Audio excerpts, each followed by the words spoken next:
Hubo una vez en que mi voz sonaba al revés. Efectivamente, se llegó la hora en que el cuento va por tu cuenta. El cuento va por tu cuenta es la sala de lectura que la radio pública abre para quien encuentra en la literatura un placer.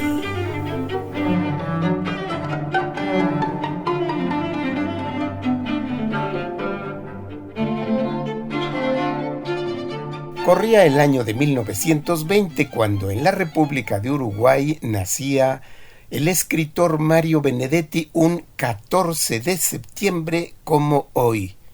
Convencido de que la mejor forma de honrar a un escritor es leyéndolo, te invito a escuchar este cuento Jill y Jim, escrito por él y actuado con su voz que se alterna con la mía. Soy Eberto Pérez y te doy la más cordial bienvenida a este programa especial.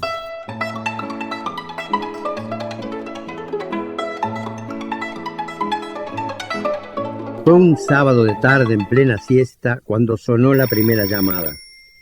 Aún medio aturdido, había alargado el brazo hasta el teléfono y una voz masculina, ni demasiado grave ni demasiado aguda, había inaugurado el ciclo de amenazas con aquello, después tan repetido: Hola, Agustín. Te vamos a matar. No sabemos si en esta semana o en la que sigue. Lo único seguro es que te vamos a matar. Chao, Agustín.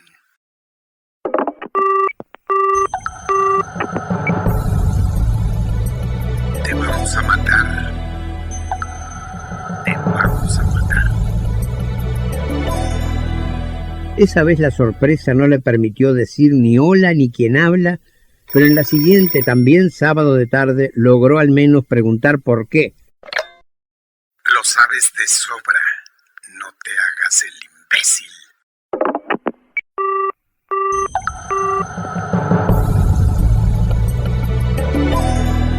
No te hagas el imbécil.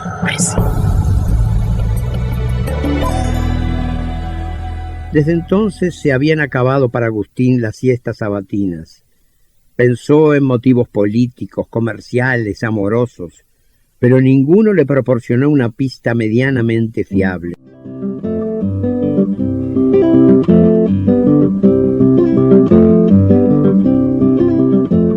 Su actividad política en el 71 se había limitado a los comités de base y había sido, por cierto, bastante floja. Compartía las preocupaciones y actitudes de aquella linda y despierta muchachada, pero no aguantaba las fervorosas e interminables discusiones hasta la medianoche, de modo que si hacía humo no bien se presentaba una aceptable coyuntura.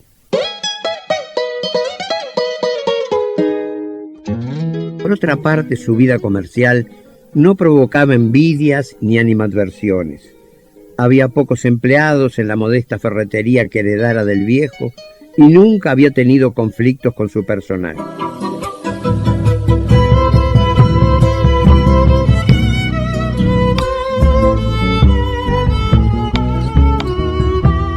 En el rubro mujeres, su soltería, que en el filo de los 40 se iba volviendo inexpugnable, no le impedía una relación casi estable con una antigua amiga de su hermana, cuya atractiva madurez había reencontrado hacía casi 5 años durante un viaje a Buenos Aires. A partir de esa buena y agradable vinculación con Marta, había renunciado a los inestables y a menudo riesgosos mariposeos de años atrás. De manera que tampoco ese sector privado podía ser caldo de cultivo para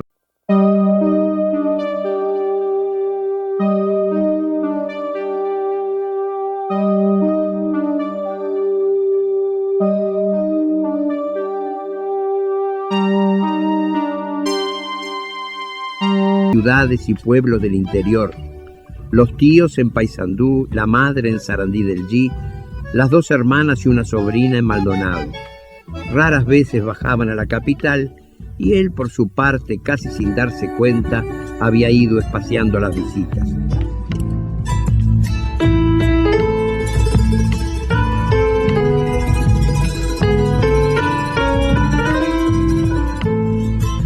Al principio no tomó en serio la nueva situación. Se dijo que ya no eran los duros tiempos del 72 o el 73, cuando estas anomalías podían tener causas y pretextos muy diversos y hasta verosímiles.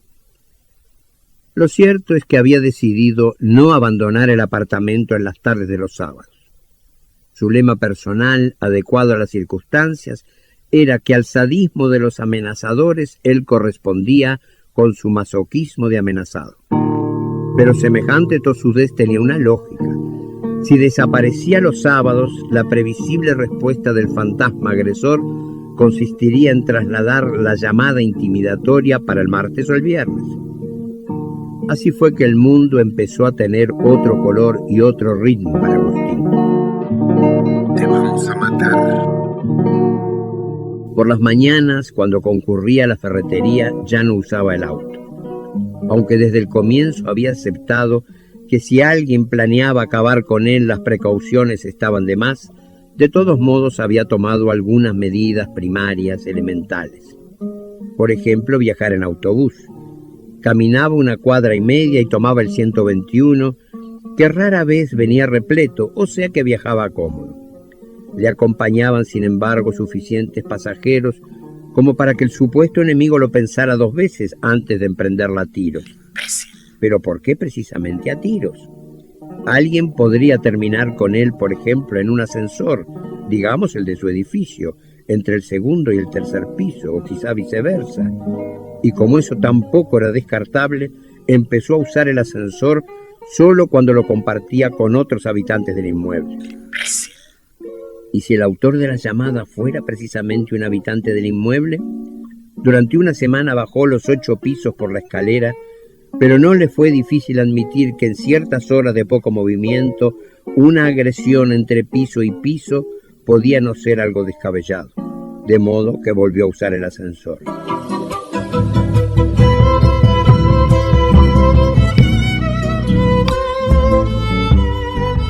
Marta nunca venía al apartamento. Agustín siempre había preferido concurrir al suyo en el Cordón, y aunque ella le preguntó por qué ahora venía sin el auto, él solo invocó la suba de la nafta. Después de todo, ¿qué solucionaba transmitiéndole a ella su ansiedad? No obstante, en una relación tan regular y sin rupturas como de la casi pareja que ellos constituían, cada cuerpo aprende a reconocer los desajustes y tensiones del otro, aunque no medien gestos ni palabras, y eso fue precisamente lo que detectó el lindo cuerpo de Marta.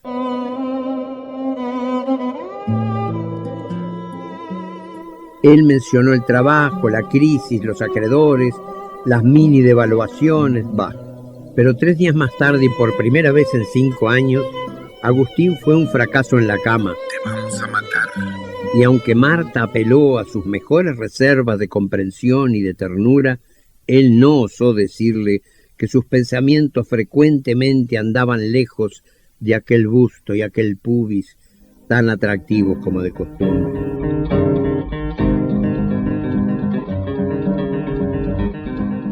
Ir y volver, vigilar y sentirse vigilado. Se metía a veces en el cine, pero no conseguía concentrarse en la película, salvo que éstas se enredase en amenazas y atentados, en crímenes y secuestros. Y cuando ello ocurría, entonces le escapaba el desenlace. No quería saber si la víctima sucumbía o se libraba.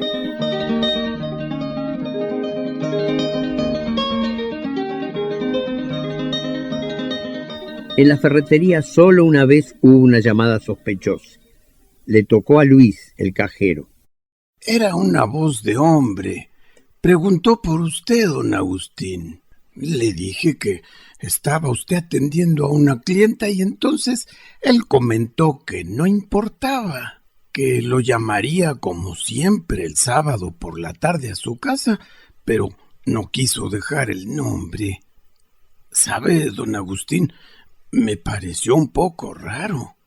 Pero bueno, él dijo que usted no se preocupara, que ya sabía quién era y que lo llamaría como siempre el sábado por la tarde.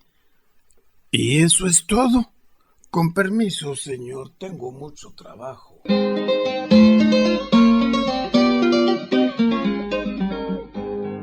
Y el sábado a las 3:30, la voz de siempre llamó para decir su estribillo. Hola, Agustín. Te vamos a matar. No sabemos si en esta semana o en la que sigue. Lo único seguro es que te vamos a matar. Chao, Agustín.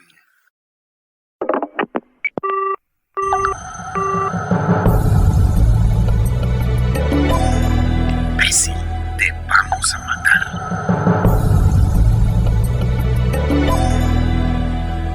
Él nunca colgaba en primer término. Dejaba que la voz completara su mensaje, pero tampoco hacía preguntas. No quería que el otro lo volviera a apabullar con aquel estrambote. Lo sabes de sobra. No te hagas el imbécil.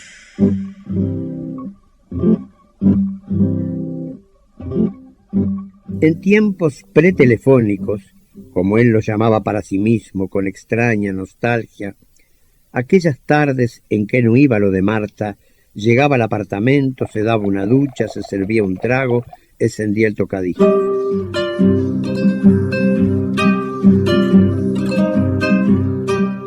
En materia de música había dos cosas que le atraían y le descansaban: los solos de guitarra y las canciones latinoamericanas. Hasta el 72 había escuchado casi diariamente a Biglietti, Los Olimareños, Citarrosa, Soledad Bravo, Alicia Maguiña, Mercedes Sosa. Después que las cosas se complicaron, los escuchaba menos y siempre con auriculares. No quería que algunos vecinos recientes, los porteños del séptimo, los copetudos del noveno, sacaran conclusiones políticas de sus preferencias musicales.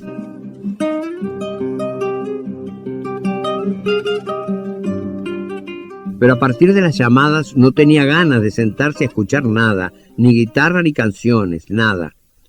La ducha sí, el trago también, pero en vez de Narciso Yepes o Víctor Jara, prefería un segundo trago y a veces un tercero. Hasta aquel martes de tarde en que al cerrar la ferretería se encontró por azar con Alfredo Sánchez, no había hablado con nadie de su problema. Durante 10 años no había sabido de Sánchez, pero el hecho de encontrarlo y también la satisfacción de que el otro a su vez lo reconociera, lo arrancaron de su habitual discreción. Fueron a un café, charlaron largamente, se pusieron al día. Sánchez había sido su compañero de clase en los tiempos del Liceo Rodó, cuando Agustín obtenía notas brillantes y era el orgullo de los profesores y sobre todo de las profesoras. Y Sánchez, en cambio, pasaba de año a duras penas, siempre con alguna previa de contrapeso, pero salvándola al fin, tras pagar el odioso precio de quedarse sin vacaciones para estudiar como un condenado. Agustín siempre había percibido la callada envidia de Sánchez, o tal vez lo que él creía que era envidia o resentimiento y solo era timidez, retraimiento, cortedad. Agustín le ofrecía ayuda, lo invitaba a que estudiaran y repasaran juntos, pero Sánchez, orgulloso y casi hosco, siempre se negaba.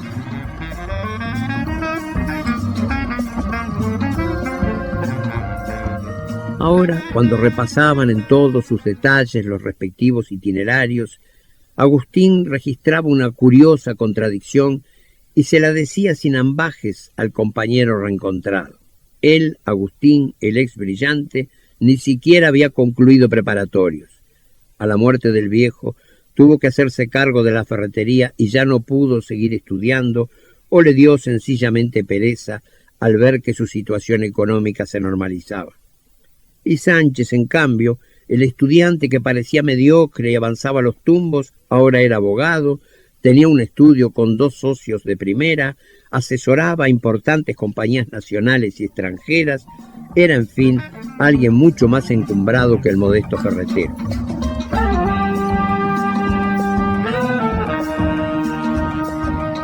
Yo lo que te puedo decir, Agustín, es que a medida que pasa el tiempo, uno adquiere compromisos familiares, de trabajo, e incluso el crecimiento de las ciudades es también un impedimento para seguir viendo a los amigos. Sin embargo, te puedo platicar de Casenave, ¿te acuerdas de él? Aquel gigantón fortachón se murió, fíjate, ¿quién iba a decirlo? Jovencito. Y luego el otro caso que también me parece importante de platicarte es aquel amigo que era un verdadero pulpo para las matemáticas. Bueno, pues él se fue a los Estados Unidos y dicen que allá le va muy bien por aquello de la fuga de cerebros, ¿no? También te platico de la gordita Moreno, aquella a la que nadie pelaba cuando éramos estudiantes. Bueno, pues se casó con un árbitro de fútbol y dicen que vive como reina, ¿eh? ¿Cómo la ves? Fue después de tanta amistad recuperada que Agustín abrió las compuertas de la confidencia y por primera vez le narró a alguien su tortura privada. Sánchez le dedicó una atención que Agustín le agradeció con el alma. Y el remate de toda la historia: a esta altura ya no sé qué hacer, estoy desorientado y además a vos puedo confesártelo, tengo miedo. Pero qué barbaridad, Agustín. Esto no puede ser, no puede seguir así. Lo que me cuentas no es vida. Mira, si han pasado 7 semanas desde la primer llamada y no sucede más que una llamada igualita cada sábado, es como para pensar en dos cosas.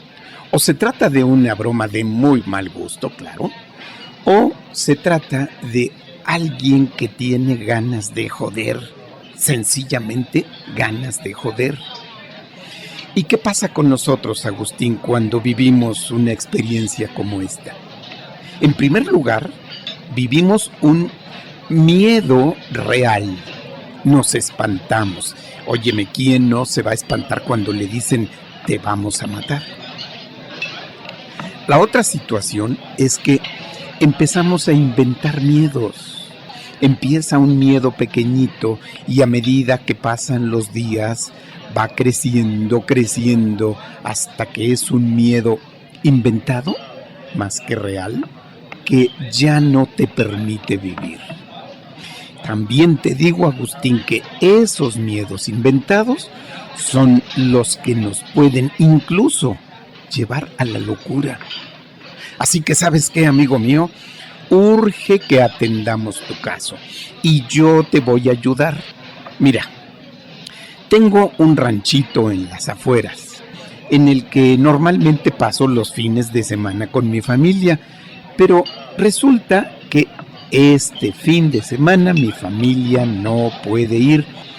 Así que te propongo que vayamos, que te pases un fin de semana tranquilo, en reposo, sin sobresaltos. Creo que nos la vamos a pasar de lujo. ¿Qué te parece? Nos vamos este fin de semana. Pues más, no espero tu respuesta. Está resuelto.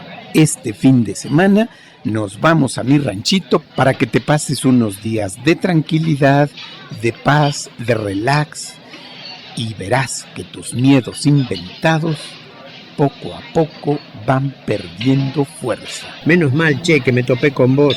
Ya estaba como para internarme, no sé si en el nosocomio, en el manicomio o en la morgue. ¿Qué manicomio ni qué nada? No digas tonterías, hombre de Dios.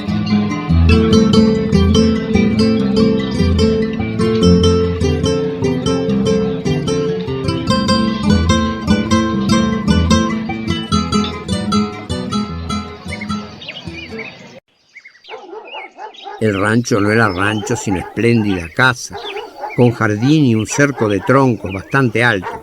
Ah, ya veo que te llamó la atención el cerco de troncos tan alto. Es por los perros, Agustín. Los perros eran verdaderamente impresionantes. Ante la presencia del extraño se abalanzaron mostrando su admirable dentadura, pero Sánchez los llamó a sosiego.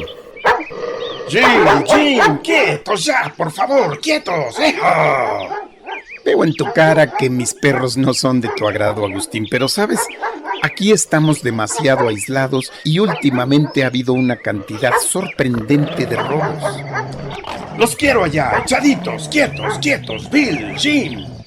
Déjame decirte, Agustín, que estos perros están perfectamente adiestrados para cuidar la casa. Quien se encargó de adiestrarlos fue mi pariente, el comisario. Va, no pienses mal. Simplemente los adiestró para cuidar, para defender. ¡Jim! ¿Quién les da de comer durante la semana, durante el tiempo que estamos lejos? Bueno, viene un viejo todos los días que camina más de 1 kilómetro, porque te digo que aquí alrededor no hay nadie. Camina más de 1 kilómetro. Él dice que le hace mucho bien la caminata y se encarga de darles de comer a mis perritos. Cuando pasó, no demasiado tranquilo, entre Jules y Jim, Agustín se asombró de su tamaño. ¿Y los tenés siempre sueltos? Claro que andan sueltos, encadenados no me servirían de nada. Mira, cuando estamos aquí toda la familia, los perros obedecen, están bien educados. Pero cuando salen mis hijos a jugar solos al jardín, por las dudas, mejor los encadeno. Más vale prevenir, ¿no crees?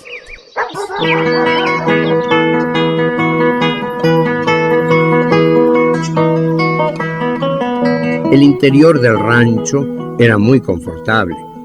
Sánchez le mostró la habitación que le había destinado y le ofreció ropa liviana para que se cambiara. Estoy seguro que mi ropa te queda perfectamente. Cuando menos aparentamos el mismo talle, ¿no?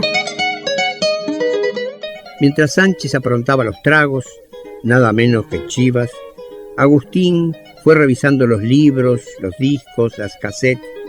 Había para todos los gustos. ¿Quién iba a pensar que aquel botija taciturno, medio lerdo para los números, casi un pichón de hipocondríaco, se iba a convertir con los años en este tipo abierto, enterado, comprensivo, que sabía vivir y que hasta lo había empezado a curar de su miedo inventado? Mientras te pones ropa cómoda, Agustín, quiero que le vayas pensando a eso de los miedos inventados. Si les tienes miedo, sucede lo mismito que con los perros bravos. Se te echan encima. Pero si los enfrentas con serenidad, con tranquilidad, por supuesto que te respetan. Cuando sonó el teléfono, a Agustín casi se le cae el vaso. Tranquilo, viejo, aquí no te va a llamar nadie, aunque sea sábado. Escuchó con aire de sorpresa. ¡Ah, caramba! No te preocupes, salgo enseguida. Sabes, mientras tanto llama al médico para ganar tiempo. ¿Qué pasa? Nada. Resulta que anoche el más pequeño de mis hijos tuvo un poco de fiebre. Pero hoy, sorpresivamente, le subió hasta 40, según me dice mi mujer. Ese niño es un poquito frágil, así que cuando se pone un poquito mal de lo que sea, ella se asusta y pierde el control. Ay, puta, qué lástima, tengo que irme, Agustín. Voy contigo. De ningún modo, tú te quedas aquí, tranquilito, escuchando música. Te digo que tengo a Narciso Yepes, tengo a Andrés Segovia, lo que quieras. O quédate leyendo, o quédate viendo televisión, ahí están los naipes. Además, se te queda la heladera llena de verduras, frutas, carne y bebidas, lo que quieras beber, ahí está todo a tu disposición. Tienes como para alimentarte una semana a cuerpo de rey. Eso sí, por favor, no se te ocurra salir al jardín por los perros, se te echarían encima y entonces sí no doy un cacahuate por ti. Te hace falta reposo y tranquilidad, ya lo dijimos. Y como nadie sabe que estás aquí, pues aquí nadie te va a llamar. Sánchez recogió rápidamente el bolso, la boina, el llavero, que al entrar habían quedado sobre una mesa ratona. Que no sea nada lo del botija. Vamos, no te preocupes, se pondrá bien, ya lo verás, conozco esos vaivenes. Es más el susto de mi mujer que el verdadero problema de salud de mi hijo. Pero sin embargo, tengo que ir, es mi deber estar allá con ellos. Y cuando ya salía... Me dijiste que te gustan los Olimas, ¿verdad? Bueno, pues en aquel estante está su última cassette. Pero te recomiendo especialmente la cara B, porque ahí está una canción que se llama Está llorando, capaz de conmover hasta las piedras. Te recomiendo la cara B. Nos vemos mañana, Agustín. Cerró la puerta con un golpe seco. Jim. Agustín escuchó los ladridos de los perrazos y luego el Mercedes que arrancaba. Estaba un poco desconcertado por el inesperado cambio de programa.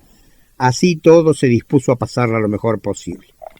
Pobre Sánchez, con la buena voluntad que había puesto para que él se recuperara, se quedó saboreando y terminando el segundo Chivas. Lo sobresaltó un ruido en la ventana y distinguió tras las rejas las cabezas impresionantes de Jules y Jim. No ladraban, simplemente lo miraban con fijeza, como asegurando un objetivo. Así que empezó a mirar los discos y las casetas. ¡Qué estúpido! No le había pedido a Sánchez el número de su teléfono en la ciudad para llamarlo más tarde y preguntarle cómo sigue el Botija. Así todo, aunque con vestigios de recelo, se acercó al teléfono y levantó el tubo. La línea estaba muerta. Se ve que con la última llamada se estropeó. Mejor, así estoy seguro de que el de los sábados no llama. Otra vez las casetas. Eligió una de Segovia y también la de los olimareños que le recomendara Sánchez. Y pone la de los olimareños. Se fija bien que sea la cara B. Pero antes le sirve otro Chivas y toma un trago largo. Es cómodo y simpático el ranchito, del amigo Sánchez, del amigazo Alfredo Sánchez. Carajo, estoy borracho, se dice al advertir que la enorme estantería va perdiendo nitidez, entremezclando sus colores. ¿Cómo será ese "Está llorando"? Oprime por fin la tecla play. Hay un espacio de zumbante silencio y luego el formidable equipo estereofónico se limita a decir: Hola, Agustín. Te vamos a matar. No sabemos si en esta semana o en la que viene. Lo único seguro es que te vamos a matar. Te vamos a matar. Te vamos a matar.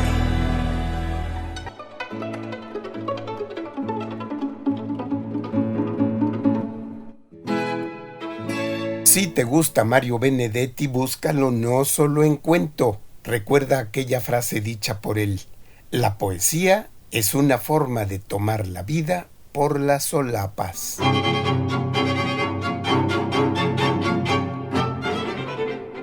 Por hoy se agotó el tiempo de El cuento va por tu cuenta, pero la sala de lectura permanece abierta para que hagas de la literatura un placer.